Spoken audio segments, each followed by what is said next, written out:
Jesus Christ. ನಮ್ಮ ಕರ್ತನೂ ರಕ್ಷಕನೂ ಆದ ಯೇಸು ಕ್ರಿಸ್ತನ ಅಮೂಲ್ಯವಾದ ನಾಮದಲ್ಲಿ ನಿಮ್ಮ ಎಲ್ಲರಿಗೆ ಶುಭ ವಂದನೆಗಳು. మన రక్షకుడైన యేసుక్రీస్తు అమూల్యమైన నామములో మీ అందరికీ కూడా వందనాలు తెలియజేసుకుంటున్నాను. Welcome to Sharon Bethel Voice episode 53A. Sharon Bethel voice ಸಂಚಿಕೆ 53A ನಿಮ್ಮ ಎಲ್ಲರನ್ನು ಸ್ವಾಗತಿಸುತ್ತದೆ. షారోన్ బెతెల్ వాయిస్ ప్రసంగం 53 ఏ సెక్షన్ కి మీ అందరికీ కూడా ఆహ్వానం పలుకుతున్నది. The title of our message today is Comfort for the Contrite. ಇಂದು ನಿಮ್ಮ ಬಳಿಯಲ್ಲಿ ರವಾನಿಸಲಿಕ್ಕಿರುವ ಸಂದೇಶದ ಶಿರೋನಾಮ ದೀನ ಮನದೊಂದಿಗಿರುವವರಿಗೆ ಆರಾಮ. ఈ రోజు మీతో పంచుకోబోతున్న దేవుని యొక్క వాక్య సారాంశం ఏంటంటే పశ్చాత్తాపపడడం వల్ల మనకి కలిగే మనశ్శాంతి ఏంటి. Let us read Isaiah chapter 57 verse 15. ಈ ಶುಭವಾರ್ತೆಯನ್ನು ನಾವು ಸಾರಲು ಈ ಸಂದೇಶವನ್ನು ನಾವು ಓದುತ್ತೇವೆ. ಯೆಶಾಯ 57ನೇ ಅಧ್ಯಾಯ 15ನೇ ವಾಕ್ಯ. ఈ వాక్యం మూలముగా మనం చదువుకోబోతున్న వాక్యము యెషయా గ్రంథము 57వ అధ్యాయము 15వ వచనం. For thus says the one who is high and lifted up, who inhabits eternity, whose name is holy. I dwell in the high and holy place, and also with him who is of a contrite and lowly spirit, to revive the spirit of the lowly and to revive the heart of the contrite. ಸದಮಲ ನೆನೆಸಿಕೊಂಡು ಶಾಶ್ವತ ಲೋಕದಲ್ಲಿ ನಿತ್ಯ ನಿವಾಸಿಯಾದ ಮಹೋನ್ನತನು ಹೀಗನ್ನುತ್ತಾನೆ, ಉನ್ನತ ಲೋಕವೆಂಬ ಪವಿತ್ರಾಲಯದಲ್ಲಿ ವಾಸಿಸುವ ನಾನು ಜಜ್ಜಿ ಹೋದ ದೀನ ಮನದೊಂದಿಗೆ ಇದ್ದುಕೊಂಡು ದೀನನ ಆತ್ಮವನ್ನು ಜಜ್ಜಿ ಹೋದ ಮನಸ್ಸನ್ನು ಉಜ್ಜೀವಿಸುವವನಾಗಿದ್ದೇನೆ.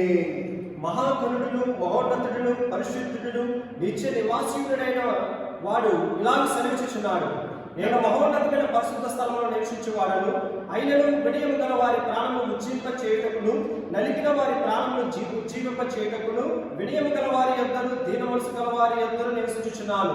The first sentence shows four characters of our Almighty God. ಕರ್ತನಲ್ಲಿ ಪ್ರಿಯರೇ, ಈ ಮೊದಲನೇ ವಾಕ್ಯ ನಮಗೆ ತೋರಿಸುತ್ತದೆ ಸರ್ವಶಕ್ತನಾದ ದೇವರ 4 ಗುಣಗಳು.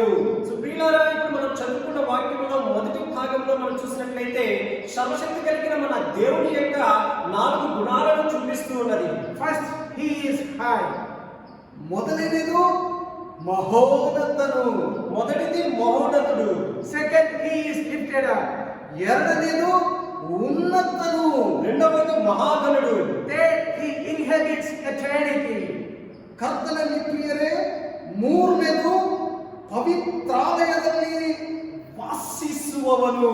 మూడవది నిత్య నివాసుడైన వాడు. And fourth, he is holy. ನಾಲ್ಕನೇದು ಪರಿಶುದ್ಧನು. నాలుగవది పరిశుద్ధుడు. Second sentence talks about the dwelling place of our God. ಎರಡನೇ ವಾಕ್ಯವು ದೇವರು ವಾಸಿಸುವ ಆ పవిత్ర స్థల. రెండవ మాటగా దేవుడు ఎక్కడ నివసిస్తున్నాడో ఆ స్థలముల గురించి మాట్లాడుతున్నారు. He dwells in the high and holy place. ಕರ್ತನಲ್ಲಿ ಪ್ರಿಯರೇ, ದೇವರು ಮಹೋನ್ನತನು ಉನ್ನತ ಸ್ಥಳದಲ್ಲಿ ವಾಸಿಸುವವನಾಗಿರುತ್ತಾನೆ. దేవుడు మహోన్నతమైన పరిశుద్ధ స్థలములో నివసించువాడై ఉన్నాడు. That we can say in heaven. ಅದು ಪರಲೋಕದಲ್ಲಿ ಕಾಣಬಲ್ಲೆ. అది మనం పరలోకము అని చెప్పగలుగుతున్నాం. Second, he dwells in the world with those who are of a contrite or crushed heart and lowly spirit. ಎರಡನೇದು ನಾವು ನೋಡುವುದಾದರೆ ಜಜ್ಜಿ ಹೋದವರ ಮಧ್ಯದಲ್ಲಿ, ದೀನ ಹೃದಯ ಹೊಂದಿರುವವರ ಮಧ್ಯದಲ್ಲಿ, ದೇವರು ಆತನನ್ನು ಅಪೇಕ್ಷಿಸುವವರ ಮಧ್ಯದಲ್ಲಿ ವಾಸ ಮಾಡುವತನು. రెండవదిగా దేవుడు ఎక్కడ నివాసం చేస్తాడంటే ఎవరైతే వినయము కలిగి వారి ప్రాణమును ఉజ్జింప చేయుటకు, నలిగిన వారి ప్రాణమును అలాగే వినయము కలిగి దీన మనసు కలిగిన వారి యొక్క దేవుడు నివసిస్తున్నాడు. While we live in this world, we have different types of troubles every day. ಕರ್ತನಲ್ಲಿ ಪ್ರಿಯರೇ, ಭೂಲೋಕದಲ್ಲಿ ನಾವು ವಾಸ ಮಾಡುವ ತನಕ ನಮಗೆ ವಿವಿಧವಾದ ಪರಿಸ್ಥಿತಿಗಳು, ಸಮಸ್ಯೆಗಳು ಎದುರಾಗಬಹುದು. ఈ జీవితంలో ఈ భూమి ఉన్నంత కాలం కూడా ప్రతి ఒక్కరూ ఏదో ఒక సమస్యను ఎదుర్కొంటూనే ఉండాలి. In John chapter 16 verse 33, we read, "You will have peace in me. In the world you have distress, but be encouraged. I have conquered the world." ಕರ್ತನಲ್ಲಿ ಪ್ರಿಯರೇ, ಯೋಹಾನ ಬರೆದ ಸುವಾರ್ತೆ 16ನೇ ಅಧ್ಯಾಯ 33ನೇ ವಾಕ್ಯದಲ್ಲಿ ಸ್ಪಷ್ಟವಾಗಿ ನಮಗೆ ತಿಳಿಸಲ್ಪಟ್ಟಿದೆ, ನೀವು ನನ್ನಲ್ಲಿದ್ದು ಮನಃಶಾಂತಿಯನ್ನು ಆಗಿರಬೇಕೆಂದು ಇದನ್ನೆಲ್ಲ ನಿಮಗೆ ಹೇಳಿದ್ದೇನೆ. ಲೋಕದಲ್ಲಿ ನಿಮಗೆ ಸಂಕಟ ಉಂಟು, ಧೈರ್ಯವಾಗಿರಿ, ನಾನು ಲೋಕವನ್ನು ಜಯಿಸಿದ್ದೇನೆ ಎಂದು ಹೇಳಿದನು. సో యోహాను సువార్త 16వ అధ్యాయం 33వ వచనంలో, నా యందు మీకు సమాధానం కలిగినట్లు ఈ మాటలు మీతో చెప్పుచున్నాను. లోకంలో మీకు శ్రమలు కలుగును, అయినను ధైర్యం తెచ్చుకున్నది, నేను లోకమును జయించి ఉన్నాను. When we read 1 Samuel chapter 1 verse 1, where we find a lady whose name is Hannah, who was so distressed. ಕರ್ತನಲ್ಲಿ ಪ್ರಿಯರೇ, 1 ಸಾಮುವೇಲನು 1ನೇ ಅಧ್ಯಾಯ 1ನೇ ವಾಕ್ಯವನ್ನು ಓದುವಾಗ ಅಲ್ಲಿ ಒಂದು ಸಹೋದರಿಯ ಕುರಿತು ನಾವು ಓದಬಹುದು. ಆ ಸಹೋದರಿಯ ಹೆಸರು ಅಣ್ಣಳು. ಅವಳು ಅನೇಕ ಸಂಕಟಗಳಿಂದ ತುಂಬಿದವಳಾಗಿ ಕಾಣಲ್ಪಡುತ್ತಾಳೆ. ప్రియులారా, మొదటి సమూయేలు గ్రంథము 1వ అధ్యాయం 1వ వచనంలో మనం చూసినట్లయితే అక్కడ ఒక సహోదరి హన్నాను మనం చూడగలము. ఆ హన్న అనేక బాధలలో దుఃఖాల్లో మునిగి ఉన్నది. Hannah was the wife of Elkanah. ಕರ್ತನಲ್ಲಿ ಪ್ರಿಯರೇ, ಅಣ್ಣಳು ಎಲ್ಕನನೆಂಬ ಆತನ ಹೆಂಡತಿಯಾಗಿದ್ದಳು. ఇక్కడ హన్నా ఎవరి భార్య అంటే ఎల్కానా అతని యొక్క భార్య అయినది. He had 2 wives and the name of the second wife was Peninnah. ಅವನಿಗೆ 2 ಹೆಂಡತಿ ಇದ್ದರು. ಆತನ 2ನೇ ಹೆಂಡತಿಯ ಹೆಸರು ಪೆನಿನ್ನಳು. ఈ ఎల్కానాకు 2 భార్యలు, అందులో మొదటి భార్య హన్నా, రెండవ భార్య పేరు Peninnah. We read in the 15th verse of 1 Samuel chapter 1, Hannah was troubled in spirit.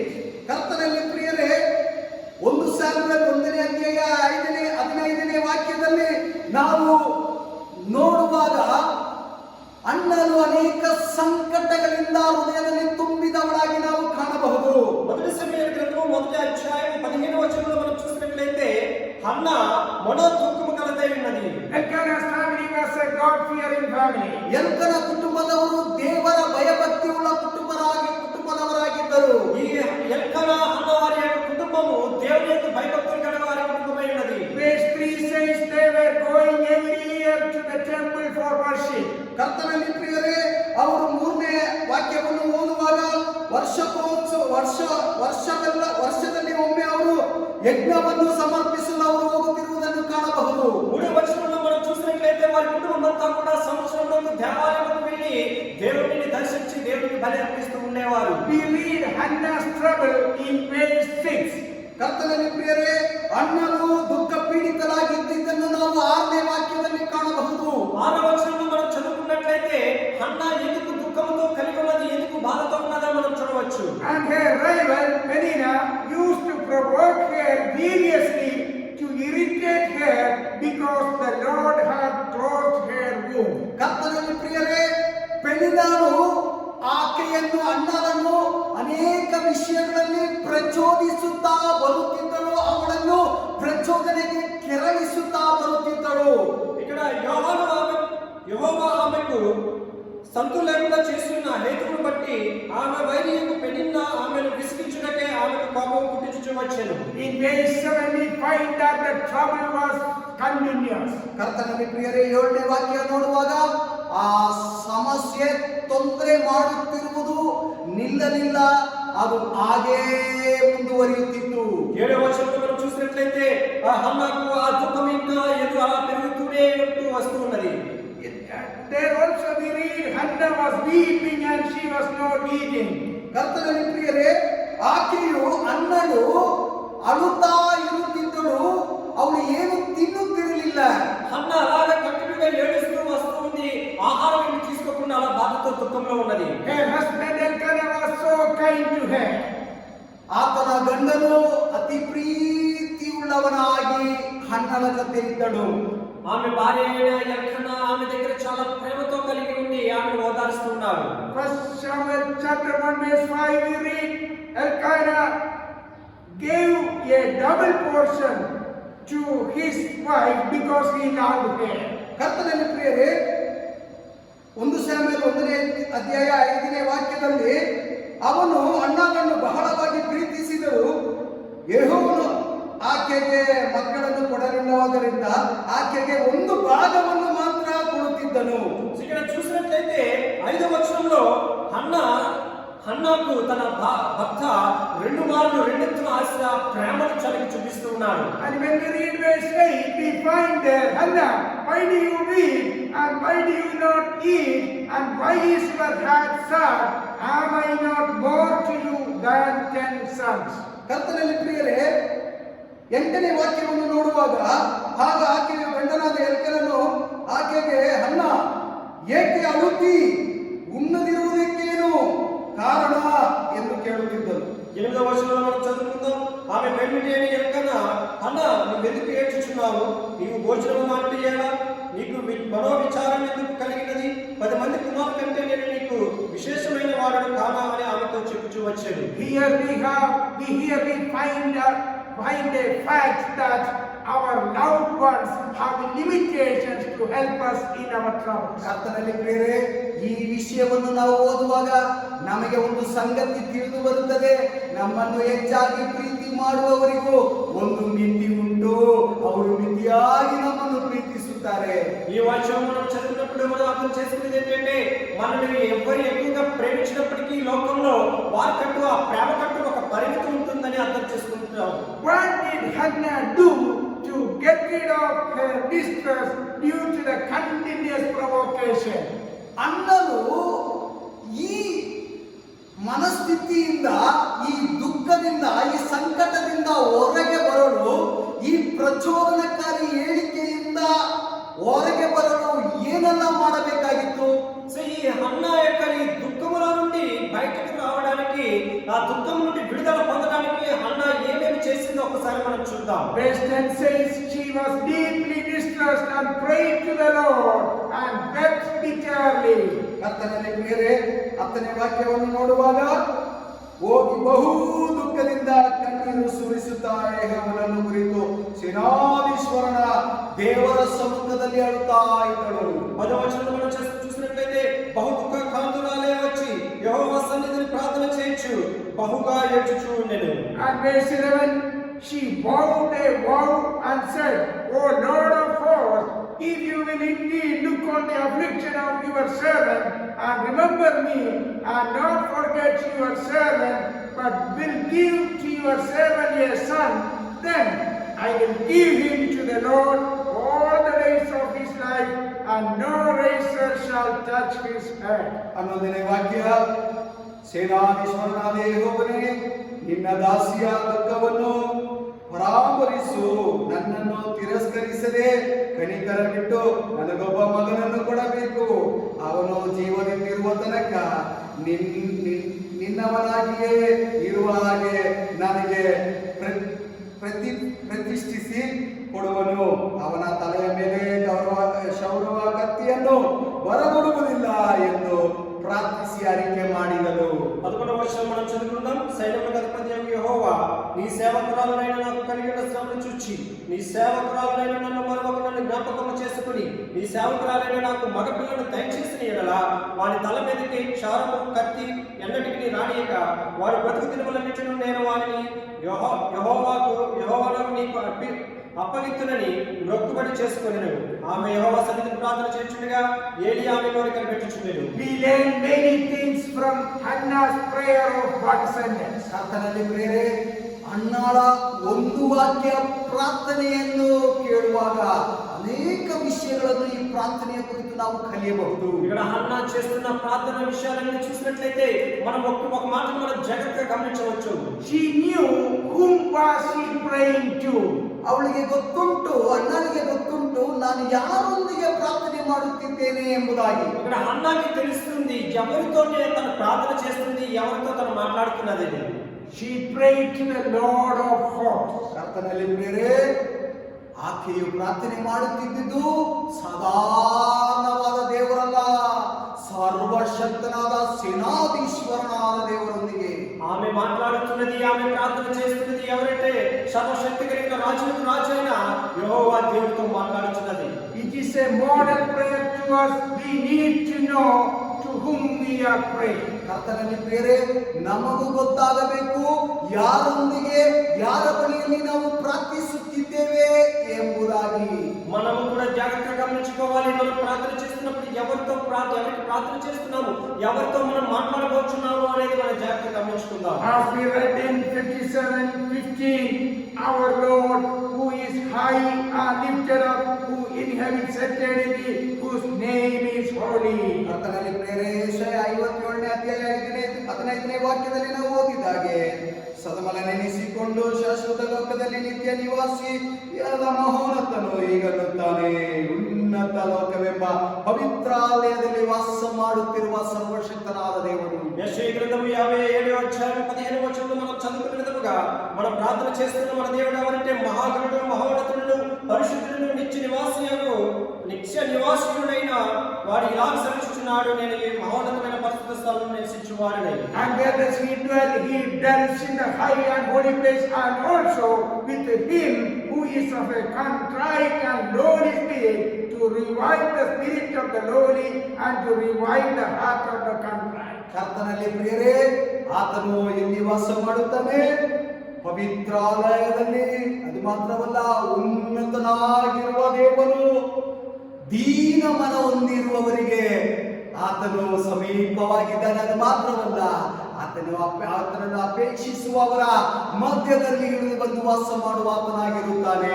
ఈ పరిశుద్ధ దేవుడు ఎక్కడ ఉంటాడంటే పరలోకములోను, మరియు ఆయనను వినయము గల వారి ప్రాణమును రుచింపజేయుటకును, నలిగిన వారి ప్రాణమును రుచింపజేయుటకును, వినయము గల వారి యొద్దను, దీన మనసు గల వారి యొద్దను నివసించుచున్నాడు అని దేవుడు సెలవిస్తున్నాడు. She did not stop her prayer in one sentence.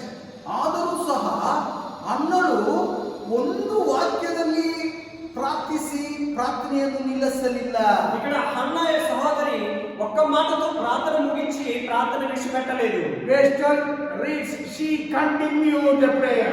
ಕರ್ತನಲ್ಲಿ ಬೇರೆ 12ನೇ ವಾಕ್ಯವನ್ನು ನೋಡುವಾಗ ಆಕೆಯು ಹೊತ್ತಿನವರೆಗೂ ಯೆಹೋವನ ಮುಂದೆ ಪ್ರಾರ್ಥನೆ ಮಾಡುತ್ತಿದ್ದಳು. 12వ వచనం నుండి చూసినట్లయితే హన్నా తన ప్రార్థన ముగించకుండా ఇంకా దేవుడి దగ్గర అలా మాట్లాడుతూ దేవుడికి ప్రార్థన వినిపించుకుంటూ అలా ప్రార్థన చేస్తుంది. Where we read, the priest Eli was observing her mouth. ಕರ್ತನಲ್ಲಿ ಬೇರೆ ಆಕೆಯು ಪ್ರಾರ್ಥಿಸುತ್ತಿರುವ ಸಮಯದಲ್ಲಿ ಯಾಜಕನಾದ ಏಲಿಯು ಆತನ ಬಾಯನ್ನು ಗಮನಿಸುತ್ತಾ ಇದ್ದನು. ఇక్కడ ఆమె ప్రార్థన చేస్తూ ఉన్నప్పుడు యాజకుడైన ఏలి ఆ హన్నా యొక్క పెదవులను మాటలను గమనిస్తూ ఉన్నాడు. When we read in verse 13, we read that Hannah was speaking in her heart, only her lips moved and her voice was not heard. Therefore Eli took her to be a drunken woman. ಕರ್ತನಲ್ಲಿ ಬೇರೆ 13ನೇ ವಾಕ್ಯ ನೋಡುವಾಗ ಆಕೆಯು ಹೃದಯದಲ್ಲಿ ಪ್ರಾರ್ಥಿಸುತ್ತಿದ್ದರಿಂದ ತುಟಿಗಳು ಮಾತ್ರ ಅಲ್ಲಾಡುತ್ತಿದ್ದವು, ಶಬ್ದವು ಕೇಳಿಸಲಿಲ್ಲ. ಆದ್ದರಿಂದ ಈಕೆಯು ಮದ್ಯಪಾನ ಮಾಡಿದ್ದಾಳೆ ಎಂದು ಅವನು ತೀರ್ಮಾನಿಸಿದನು. 13వ వచనంలో మనం చదువుకున్నట్లయితే ఆమె పెదవులు మాత్రము కదులుచుండి ఆమె స్వరము వినబడక ఉండెను కనుక ఏలి ఆమె మత్తురాలై ఉన్నదనుకునేను. Verse 14, Eli asked a strange question, how long will you go on being drunk? Put your wine away from you. ಕರ್ತನಲ್ಲಿ ಬೇರೆ 14ನೇ ವಾಕ್ಯದಲ್ಲಿ ಒಂದು ಕಠಿಣವಾದ ಪ್ರಶ್ನೆಯನ್ನು ಆಕೆಗೆ ಏಲಿಯು ಕೇಳುತ್ತಿದ್ದಾನೆ. ನೀನು ಅಮಲು ಇನ್ನೂ ಇಳಿಯಲಿಲ್ಲವೋ? ದ್ರಾಕ್ಷಾರಸದ ಮತ್ತು ನಿನ್ನನ್ನು ಬಿಟ್ಟು ಹೋಗಲಿ ಅಂದನು. 14వ వచనంలో ఎంత పర్యంతము నీవు మత్తురాలవైందు, ఒళ్ళు తెలియ వరకు పండుకొని లేచి పొమ్మని ఆమెతో ఏలి ప్రవక్త చెప్తున్నాడు. Here we find another fact that God only understands our inward distress. ಕರ್ತನಲ್ಲಿ ಬೇರೆ ಇಲ್ಲಿ ಒಂದು ನಿಜವಾದ ಸಂಗತಿ ಒಂದು ಬಯಲಿಗೆ ಬರುತ್ತಿದೆ. ಆ ಸಂಗತಿ ಏನೆಂಬುದಾಗಿ ನೋಡುವುದಾದ್ರೆ ದೇವರಿಗೆ ಮಾತ್ರ ಗೊತ್ತುಂಟು ನಮ್ಮ ಹೃದಯದ ಬಯಕೆ ಏನೆಂಬುದಾಗಿ. సుప్రీలారా, ఈ వాక్యంలో చూసినట్లయితే మనల్ని కూడా దేవుడు గమనిస్తూ ఉంటాడు. మన హృదయంలో ఏమి ఉన్నది, ఏం మాట్లాడుతున్నాము అనేది దేవునికి తెలుస్తూ ఉంటుంది. He recognizes the pains of our hearts even if we do not speak out. ಕರ್ತನಲ್ಲಿ ಬೇರೆ ಸರ್ವಶಕ್ತನಾದ ದೇವರಿಗೆ ಮಾತ್ರವೇ ಅರ್ಥವಾಗುವುದು ನಮ್ಮ ಹೃದಯದಲ್ಲಿ ನಾವು ಎಷ್ಟರವರೆಗೆ ನೋವನ್ನು ಇಟ್ಟುಕೊಂಡಿದ್ದೇವೆ ಎಂಬುದಾಗಿ ನಾವು ಮಾತನಾಡದೇ ಇದ್ದರೂ ಸಹ ಆತನಿಗೆ సర్వశక్తి కలిగిన దేవునికి తెలుసు మన హృదయంలో ఎంత బాధ పెట్టుకుని ఉన్నాము, ఎంత హృదయంతో దుఃఖంతో మనం దేవునికి ప్రార్థన చేస్తున్నాం అనేది సర్వశక్తి కలిగిన దేవుడు గమనిస్తూ ఉంటారు. While Hannah was praying, only her lips moved and her voice was not heard. ಕರ್ತನಲ್ಲಿ ಪ್ರಿಯರೇ, ಹನ್ನಳು ಪ್ರಾರ್ಥಿಸುವಾಗ ಆಕೆಯ ತುಟಿಗಳು ಮಾತ್ರ ಅಲ್ಲಾಡುತ್ತಿತ್ತು, ಆದರೆ ಶಬ್ದ ಹೊರಗೆ ಬರಲಿಲ್ಲ. ఎప్పుడైతే ఇక్కడ అన్న ప్రార్థన చేస్తున్నదో ఆమె పెదవులు మాత్రమే కదులుచుకున్నాయి కానీ ఆమె నుంచి స్వరం మాత్రం బయటకు రావడం లేదు. That is the reason Eli understood her, misunderstood her. ಅದೇ ಕಾರಣ ಯಾಜಕನಾದ ಏಲಿಯು ಅವಳನ್ನು ತಪ್ಪಾಗಿ ಅರ್ಥ ಮಾಡಿಕೊಂಡ. అందుకే ఆ స్వరం ఏమీ రావడం లేదని ఇక్కడ ప్రవక్త అయిన ఈ దేవుని భక్తుడైన యాజకుడైన ఏలి ఆమెను తప్పుగా అర్థం చేసుకున్నారు. How was Hannah's reaction to an irrelevant question of the priest? ಕರ್ತನಲ್ಲಿ ಪ್ರಿಯರೇ, ಈ ಯಾಜಕನಾದ ಏಲಿನ ಕಠಿಣವಾದ ಈ ಪ್ರಶ್ನೆಗೆ ಹನ್ನಾಳ ಪ್ರತಿಕ್ರಿಯೆ ಹೇಗಿತ್ತು ಎಂಬುದಾಗಿ ನೋಡೋಣ. సో ఇక్కడ అన్న ఏ విధంగా ఆ అనుకూలమైన ఆ ప్రశ్న, ఆ భయంకరమైన బాధాకరమైన ఆ ప్రశ్న భక్తు నుంచి రావడం ద్వారా ఈ ఏలి అన్న మాటకు అన్న సమాధానం ఏమిచ్చినది. She respectfully and calmly answered Eli, even though she was fully distressed. ಕರ್ತನಲ್ಲಿ ಪ್ರಿಯರೇ, ಆಕೆಯು ಮರ್ಯಾದೆಯಿಂದ ಆತನಿಗೆ ಪ್ರಶ್ನೆಗೆ ಉತ್ತರ ಕೊಡುತ್ತಿದ್ದಾನೆ. సో ఆమె భక్తురాలైన దేవుని మీద విశ్వాసంతో అక్కడ ఎంతో దుఃఖంతో ఉన్నప్పటికీ కూడా ఈ ప్రవక్త అయిన ఏలి తప్పుగా అర్థం చేసుకున్నప్పటికీ కూడా ఆమె చాలా శాంతముగా, చాలా నెమ్మదిగా ఆ భక్తుడికి సమాధానం ఇచ్చి ఆమె మనశ్శాంతితో దేవుడికి ప్రార్థన చేస్తూ ఉంది. We find her answer in verse 16. No, my Lord, I am a woman troubled in spirit. I have drunk neither wine nor strong drink, but I have been pouring out my soul before the Lord. ಯಾಜಕನ ಪ್ರಶ್ನೆಗೆ ಉತ್ತರ ಆಕೆಯು ನೀಡುತ್ತಿರುವುದು 15ನೇ ವಾಕ್ಯದಲ್ಲಿ. ಅದಕ್ಕೆ ಅನ್ನಳು, ಸ್ವಾಮಿ, ಆಗಲ್ಲ, ನಾನು ಬಹಳ ದುಃಖ ಪೀಡಿತಳು, ದ್ರಾಕ್ಷರಸವನ್ನಾದರೂ ಬೇರೆ ಯಾವ ಮದ್ಯವನ್ನಾದರೂ ಕುಡಿದವಳಲ್ಲ. ನನ್ನ మనోవేదనను యెహోవా ముందే ఒయ్యిದ್ದೇನೆ. 15వ వచనంలో హన్నా ఈ విధంగా సమాధానం ఇస్తుంది, అది కాదు నా ఏలినవాడా, నేను మనోదుఃఖము గలవా దానినై ఉన్నాను. నేను ద్రాక్షారసమునైనను మద్యమునైనను పానము చేయలేదు, కానీ నా ఆత్మను యెహోవా సన్నిధిని కుమ్మరించుచున్నానని చెప్పుచున్నది. And verse 16 she continues, do not regard your servant as a worthless woman, for all along I have been speaking out of my great anxiety and vexation. ಕರ್ತನಲ್ಲಿ ಪ್ರಿಯರೇ, 16ನೇ ವಾಕ್ಯದಲ್ಲಿ ಮತ್ತೆ ಆಕೆಯ ಮಾತು ಮುಂದುವರಿಯುತ್ತಿದೆ. ನಿನ್ನ ದಾಸಿಯಾದ ನನ್ನನ್ನು ಅಯೋಗ್ಯಳೆಂದು ನೆನೆಸಬೇಡ. ಈವರೆಗೆ ನನ್ನ ಹೆಚ್ಚಾದ ಚಿಂತೆಯನ್ನು ವೇದನೆಯನ್ನು ಅರಿಕೆ ಮಾಡಿಕೊಳ್ಳುತ್ತಿದ್ದೆನು ಎಂದು ಹೇಳಿದಳು. 16వ వచనంలో హన్నా ఈ విధంగా ప్రార్థన చేస్తూ ఇంకా కంటిన్యూ చేస్తున్నారు, ఈ సేవకురాలను నన్ను చెడుగా ఎంచవద్దు. అత్యంతమైన కోప కామను బట్టి బహుగా నిట్టూర్పులు విడుచుచు నాలో నేను దీన్ని చెప్పుకుని చుంటున్నాను. Her calm answer made Eli the priest understand his mistake and the real cause. ಕರ್ತನಲ್ಲಿ ಪ್ರಿಯರೇ, ಈ ಸಮಾಧಾನವಾದ ಉತ್ತರವು ಆ ನಿಜವಾದ ಸಂಗತಿಯು ಕಾರಣ ಏನೆಂಬುದಾಗಿ ಯಾಜಕನಿಗೆ ತಿಳಿಯಲು ಬಂತು.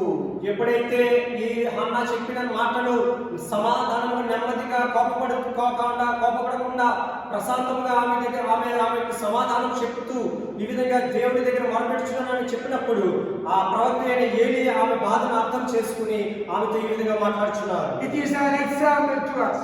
ಇದು ನಮಗೂ ಒಂದು ಉದಾಹರಣೆಯಾಗಿ ಕಾಣಲ್ಪಡಬಹುದು. ఈ పరిస్థితిని చూసినప్పుడు మనకి కూడా ఒక మంచి ఉదాహరణగా మనం తీసుకోవాలి.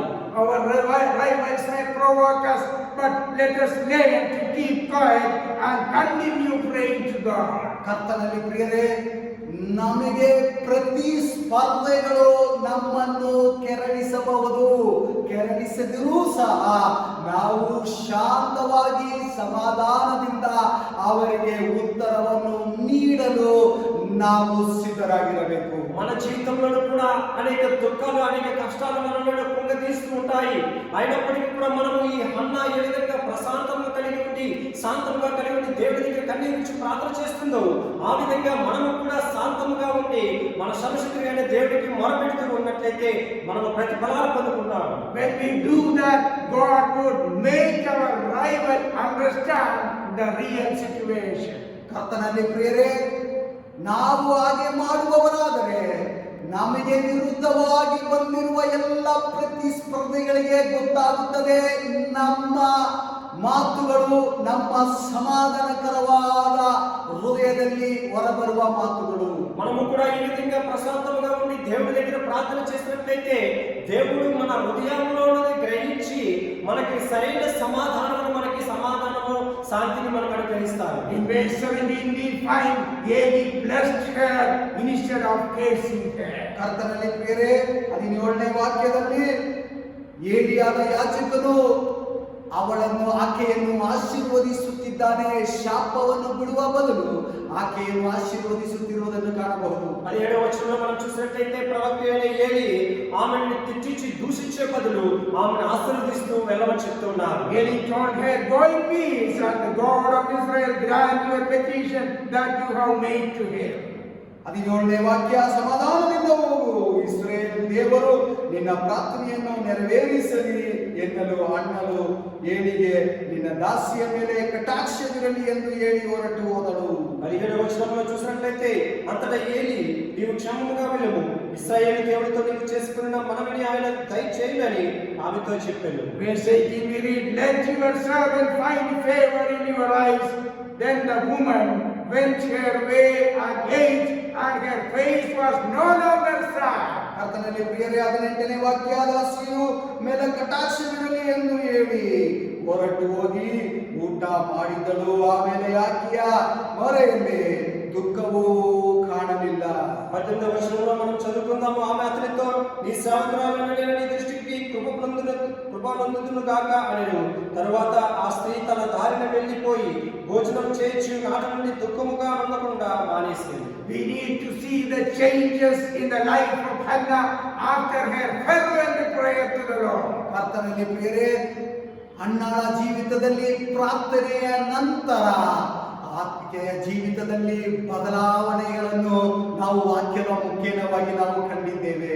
అన్న ఎప్పుడైతే దేవుడి దగ్గర ప్రార్థన చేసిన తర్వాత ఆమె జీవితంలో దుఃఖం నుండి ఎలాగ సంతోషంగా ఆమె ఎదుర్కొన్నారో, సంతోషంగా ఆమెను ఏ విధంగా జీవితం మార్చిందో ఆ యొక్క పరిస్థితులను ఆ యొక్క అనుకూలమైన ప్రార్థనలను మనం జ్ఞాపకం చేసుకుని మన జీవితంలో కూడా వాటిని అనుగ్రహిస్తాం. Earlier she was not eating food and her face was always sad. ಕರ್ತನಲ್ಲಿ ಪ್ರಿಯರೇ, ಮುಂಚೆ ಅಣ್ಣಳು ದುಃಖಭರಿತಳಾಗಿದ್ದಳು, ಸಂಕಟದಿಂದ ತುಂಬಿದ್ದಳು. ಅದು ಮಾತ್ರವಲ್ಲ, ಊಟ ಸಹಿತ ಸೇವಿಸುತ್ತಾ ಇರಲಿಲ್ಲ. అంతకు ముందు హన్నా చాలా దుఃఖముతో ఉండి ఎటువంటి ఆహారం తీసుకోకుండా కన్నీరు విడిచుచు దుఃఖముతో ఉండి ఉండేది. After the prayer she was totally changed. ಪ್ರಾರ್ಥನೆಯ ನಂತರ ಸಂಪೂರ್ಣ ಬದಲಾವಣೆ ಆಕೆಯ ಜೀವಿತದಲ್ಲಿ ಉಂಟಾಯಿತು. ఎప్పుడైతే దేవుడి దగ్గర ప్రార్థన చేసుకుని దేవుడి దగ్గర నుంచి ఆశీర్వాదాలు పొందుకోవడం మొదలుపెట్టిందో ఆమె జీవితం సంపూర్ణంగా మాత్రం మార్పు చెందింది. After the prayer then the woman went her way and ate, and her face was no longer sad. ಕರ್ತನಲ್ಲಿ ಪ್ರಿಯರೇ, ಪ್ರಾರ್ಥನೆಯ ನಂತರ ಅಣ್ಣಳು ಎದ್ದು ಹೋದಳು, ಊಟ ಮಾಡಿದಳು. ಆಕೆಯ ಮುಖದಲ್ಲಿ ದುಃಖವೇ ಕಾಣಲಿಲ್ಲ. అన్న తన యొక్క ప్రార్థనను ముగించుకుని తన ఇంటికి తిరిగి వెళ్ళి తన భోజనం చేసిన తర్వాత తన జీవితంలో దుఃఖం అనేది తన ముఖములో దుఃఖం అనేది రానివ్వకుండా సంతోషాన్ని దేవుడు అనుగ్రహించాడు. In the verse 20 we find the answer to the fervent prayer of Hannah. ಕರ್ತನಲ್ಲಿ ಪ್ರಿಯರೇ, 20ನೇ ವಾಕ್ಯವನ್ನು ನೋಡುವಾಗ ಅಣ್ಣಳ ಎಡಬಿಡದೆ ಪ್ರಾರ್ಥನೆಯ ಉತ್ತರ ಫಲಿತಾಂಶವನ್ನು ನಾವು ನೋಡಬಹುದು. 20వ వచనంలో మనం చూసినట్లయితే హన్నా దుఃఖముతో దేవుడి దగ్గర మొరపెట్టిన మొరకు దేవుడిచ్చిన ప్రార్థన ఫలితాన్ని మనం చూడగలము. There we read verse 20, and in due time Hannah conceived and bore a son, and she called his name Samuel, for she said, I have asked for him from the Lord. ಕರ್ತನಲ್ಲಿ ಪ್ರಿಯರೇ, ಯೆಹೋವನನ್ನು ಬೇಡಿ ಪಡೆದುಕೊಂಡರೆಂದು ಹೇಳಿ ಆ ಮಗನಿಗೆ Samuel ಎಂದು ಹೆಸರಿಟ್ಟಳು. 20వ వచనం చదువుకుందాం. కనుక హన్నా గర్భము ధరించి దినములు నిండినప్పుడు ఒక కుమారుని కని, నేను యెహోవాకు మొక్కుకుని వీరిని అడిగితుననుకొని వానికి సమూయేలు అని పేరు పెట్టెను. Because of Hannah's prayer, we got the prophet Samuel. ಕರ್ತನಲ್ಲಿ ಪ್ರಿಯರೇ, ಅನ್ನಾಳ ಪ್ರಾರ್ಥನೆಯ ಮುಖೇನ ನಮಗೆ ಸಾಮುವೇಲ್ ಪ್ರವಾದಿ ದೊರಕಿದನು. ఇక్కడ హన్నా యొక్క ప్రార్థన మూలకముగా మనకు ప్రవక్త అయిన సమూయేలు గారు వచ్చున్నారు. Our God does not forget us. ನಮ್ಮ ದೇವರು ನಮ್ಮನ್ನು ಎಂದಿಗೂ ಮರೆಯುವುದಿಲ್ಲ. మన దేవుడు మనల్ని ఎప్పుడూ మరువనే ఉన్నాడు. He remembers us and fulfills his promises in his due time. ಕರ್ತನಲ್ಲಿ ಪ್ರಿಯರೇ, ನಿಗದಿತ ಸಮಯದಲ್ಲಿ ನಮ್ಮನ್ನು ಮರೆಯದೆ ನಮಗೆ ಬೇಕಾದದನ್ನು ನೀಡುವಾತನು, ನಮ್ಮ ಅಗತ್ಯಗಳನ್ನು ಪೂರೈಸುವಾತನು, ನಮ್ಮನ್ನು ಮರೆಯದೆ ನಮ್ಮನ್ನು ನಡೆಸುವಾತನು ಆತನೊಬ್ಬನೇ. మనకి తగిన సమయంలో మన యొక్క ప్రార్థన, మన యొక్క అవసరాలన్నీ కూడా తీర్చి మనకి సహాయం చేసి మన కష్టాలను, మన దుఃఖాల నుండి మనకి విముక్తిని ఇచ్చే దేవుడు మన దేవుడే ఉన్నారు. When you are doubtful, always remember God answers to my prayer in due time. Due time. It can be tomorrow, it can be today, or it can be a certain time. But believe that He remembers and He responds to us in due time. ಕರ್ತನಲ್ಲಿ ಪ್ರಿಯರೇ, ಕೆಲವೊಮ್ಮೆ ನಮಗೆ ಅನುಮಾನ ಬರಬಹುದು. ಪ್ರಾರ್ಥನೆ ಮಾಡುವಾಗಲೂ ಪ್ರಾರ್ಥನೆ ಮಾಡಿದ ನಂತರ ನನಗೆ ಅದ್ಭುತ ಮಾಡಿಲ್ಲ ಎಂಬುದಾಗಿ ನಮಗೆ ಅನುಮಾನ ಬರಬಹುದು. ಅನುಮಾನ ಬೇಡ. ನಿಗದಿತ ಸಮಯದಲ್ಲಿ ದೇವರು ನಿಮಗೆ ಅದ್ಭುತ ಮಾಡುವವನಾಗಿರುತ್ತಾನೆ. ಪ್ರಾರ್ಥನೆಯನ್ನು ಕೇಳಿ ಸುಮ್ಮನೆ ಇರುವ ದೇವರಲ್ಲ, ಇಳಿದು ಬಂದು ನಿಮಗೆ ಅದ್ಭುತ ಮಾಡುತ್ತಾನೆ. ನಿಗದಿತ ಸಮಯದಲ್ಲಿ ಆತನು ನಿಮ್ಮ ಬಳಿಯಲ್ಲಿ ಬಂದು ನಿಮಗೆ ಅದ್ಭುತ ಮಾಡಲು ಶಕ್ತನಾಗಿರುತ್ತಾನೆ. ನಿಮ್ಮನ್ನು ಎಂದಿಗೂ ಕೈ ಬಿಡುವುದಿಲ್ಲ, ಮರೆಯುವುದಿಲ್ಲ. ప్రియమైన సహోదరి సహోదరులారా, ఒకవేళ నీవు ప్రార్థన చేసినప్పుడు నీకు ఒక అనుమానం కలగవచ్చు. నా దేవుడు నా ప్రార్థన వింటున్నాడా, నా ప్రార్థనకు అంగీకరించి సమాధానం ఇస్తున్నాడా లేదని ఒక అనుమానం కలగవచ్చు. కానీ మన సర్వశక్తి కలిగిన దేవుడు ఆయన ఇచ్చిన వాగ్దానం ప్రకారం నీకు ఏ తగిన సమయంలో అది నీకు అవసరమో అది ఖచ్చితంగా ఆ సమయంలో దేవుడిని కనికరిస్తాడు. అది ఒకవేళ రేపైనప్పటికీ, ఒకవేళ ఈ రోజు అయినప్పటికీ, అది ఎప్పటికైనా సరే దేవుడు తగిన సమయంలో ఖచ్చితంగా కనికరిస్తాడు. దేవుడు నిన్ను ఎప్పుడు కూడా మరువాడు, ఎప్పుడు కూడా నిన్ను విడిచిపెట్టడు. ఆయన ఎప్పుడు నీతో పాటే ఉంటాడు. In Psalm chapter 121 verses 1 and 2 we read, I lift up my eyes to the hills, from where does my help come? My help comes from the Lord who made heaven and earth. ಕೀರ್ತನೆ 121:1-2 ನಾವು ಓದೋಣ. ನಾನು ಕಣ್ಣೆತ್ತಿ ಪರ್ವತಗಳ ಕಡೆಗೆ ನೋಡುತ್ತೇನೆ, ನನ್ನ ಸಹಾಯವು ಎಲ್ಲಿಂದ ಬರುವುದು? ಭೂಮಿ ಆಕಾಶಗಳನ್ನು ನಿರ್ಮಿಸಿದ ಯೆಹೋವನಿಂದಲೇ ನನ್ನ ಸಹಾಯವು ಬರುತ್ತದೆ. కీర్తనలు 121వ కీర్తన మొదటి వచనం, రెండవ వచనం మనం చదువుకుందాం. కొండల తట్టు నా కన్నులెత్తుచున్నాను, నాకు సహాయం ఎక్కడి నుండి వచ్చును? యెహోవా వలననే నాకు సహాయం కలుగును. ఆయన భూమి ఆకాశములను సృజించిన వాడు. God's dwells in holy place, lifted up high. At the same time, He dwells in our heart. ಕರ್ತನಲ್ಲಿ ಪ್ರಿಯರೇ, ದೇವರು ಸರ್ವಶಕ್ತನಾದ ದೇವರು ಉನ್ನತ ಸ್ಥಳದಲ್ಲಿ ವಾಸಿಸುವವನಾಗಿರುತ್ತಾನೆ. ಅದೇ ರೀತಿಯಾಗಿ ನಮ್ಮ ಹೃದಯಗಳಲ್ಲೂ ವಾಸಿಸುವವನಾಗಿರುತ್ತಾನೆ. మన పరిశుద్ధుడైన దేవుడు మహోన్నతమైన పరిశుద్ధ స్థలంలో పరలోకంలో నివసిస్తూ ఉన్నారు.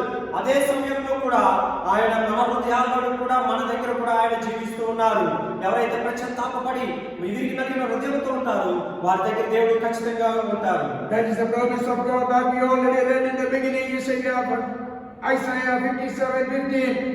Our God is, I dwell in the high and holy place, and also with him who is of a contrite and lowly spirit, and revive the spirit of the lowly, and to revive the heart of the contrite. ಕರ್ತನಲ್ಲಿ ಪ್ರಿಯರೇ, ಸಂದೇಶ ಸಾರುವ ಮುನ್ನ ನಿಮ್ಮ ಬಳಿಯಲ್ಲಿ ನಾವು ಈ ವಾಕ್ಯವನ್ನು ಓದಿದ್ದೇವೆ.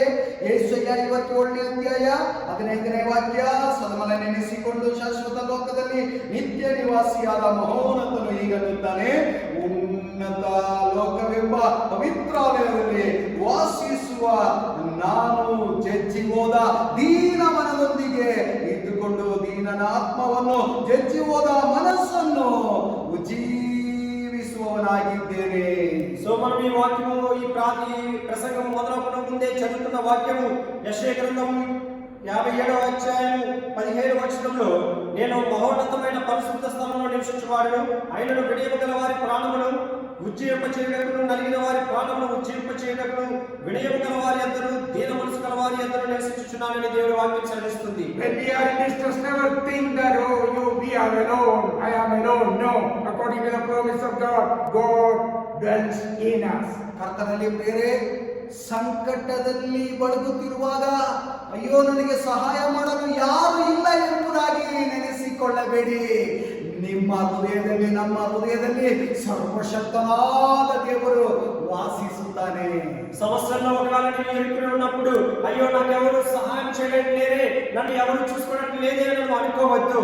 సర్వశక్తి కలిగిన దేవుడు ఎప్పుడైతే నువ్వు ఆయన మీద ఆధారపడి ఆయన మీద పూర్తి విశ్వాసం నమ్మకమును కలిగి ఉంటావో ఆయన నీ హృదయంలో ఉండి నీతో పాటు ఉండి నీకు సహాయం చేస్తారు. But it is necessary to lead a holy life. ಕರ್ತನಲ್ಲಿ ಪ್ರೇರೆ, ಆದರೆ ಪರಿಶುದ್ಧವಾದ ಜೀವನವನ್ನು ನಡೆಸಬೇಕಾಗಿರುವ ಅಗತ್ಯ ಉಂಟು. దేవుడు నీతో ఉండాలంటే నువ్వు ఖచ్చితంగా పరిశుద్ధమైన జీవితాన్ని నువ్వు జీవించి కలిగి ఉండాలి. Because our God is holy and He cannot dwell in unholy place. ಕರ್ತನಲ್ಲಿ ಪ್ರೇರೆ, ಯಾಕಂದ್ರೆ ನಮ್ಮ ದೇವರು ಪರಿಶುದ್ಧವಾದ ದೇವರು. ಅಶುದ್ಧತೆಯಲ್ಲಿ ನಮ್ಮ ದೇವರು ವಾಸ ಮಾಡುವುದಿಲ್ಲ. ಪರಿಶುದ್ಧ ಇರುವ ಸ್ಥಳದಲ್ಲಿ ವಾಸ ಮಾಡಲು ಶಕ್ತನಾಗಿರುತ್ತಾನೆ. ఎందుకంటే మన దేవుడు పరిశుద్ధ దేవుడు కనుక పరిశుద్ధ స్థలములోను పరిశుద్ధ యొక్క మనుషుల్లోనూ ఉంటారు ఆయన. అపరిశుద్ధముగా ఉన్న వారి దగ్గర దేవుడు ఉన్నాడు. We may face provocations like Hannah in our life. ಅನೇಕ ಸಾರಿ ನಮಗೂ ಪ್ರಚೋದನೆಕಾರಿ ಹೇಳಿಕೆ, ಪ್ರಚೋದನೆಗಳು ನಮಗೂ ಉಂಟಾಗಬಹುದು, ಹಣ್ಣಾಳಿಗೆ ಉಂಟಾಗದ ಹಾಗೆ. అనేక సార్లు ఇక్కడ ఏ విధంగా హన్న యొక్క జీవితంలో దుఃఖం కలిగి ఉన్నదో మన జీవితంలోనూ అటువంటి భయంకరమైన దుఃఖ జీవితాలు మన జీవితంలో ఎదురవుతూ ఉంటాయి. So let us keep praying, clinging to the promise of God that our Almighty God comforts the contrite. ಕರ್ತನಲ್ಲಿ ಪ್ರೇರೆ, ಹಣ್ಣಾಳು ಪ್ರಾರ್ಥನೆ ಮಾಡಿದ್ದಾಗೆ ನಾವು ಎಡೆಬಿಡದೆ ಪ್ರಾರ್ಥಿಸುತ್ತಾ ಇರೋಣ. ದೇವರ ವಾಕ್ಯದ ಮೇಲೆ ಅವಲಂಬಿತರಾಗಿರೋಣ. ದೇವರು ಧಾರಾಳವಾಗಿ ನಮ್ಮನ್ನು ವಾಕ್ಯದ ಮುಖೇನ ನಡೆಸಲಿ. సో ఈ విధంగా హన్న తన యొక్క కష్టాలు తన దుఃఖాలు దేవుని మీద ఆధారపడి ప్రార్థన చేస్తున్నదో మన జీవితాలను కూడా పూర్తిగా మనం దేవుడి మీద విశ్వాసం ఉంచి మనం ఆయనకు ప్రార్థన చేసినట్లయితే దేవుడు ఖచ్చితంగా మనకు విడుదలిస్తారు. God may bless us with this message. ಈ ಸಂದೇಶದ ಮುಖೇನ ದೇವರು ಧಾರಾಳವಾಗಿ ಎಲ್ಲರನ್ನು ಆಶೀರ್ವದಿಸಲಿ. ఈ వాక్యం మూలముగా దేవుడు మనందరినీ కూడా నిండుగా ఆశీర్వదించును గాక. Jesus is coming soon. ಅತಿ ಶೀಘ್ರದಲ್ಲಿ ಯೇಸು ಕ್ರಿಸ್ತನು ಬರಲಿಕ್ಕಿದ್ದಾನೆ. అతి తొందరగా ప్రభువు యేసుక్రీస్తు వారు రాబోచున్నారు. Amen.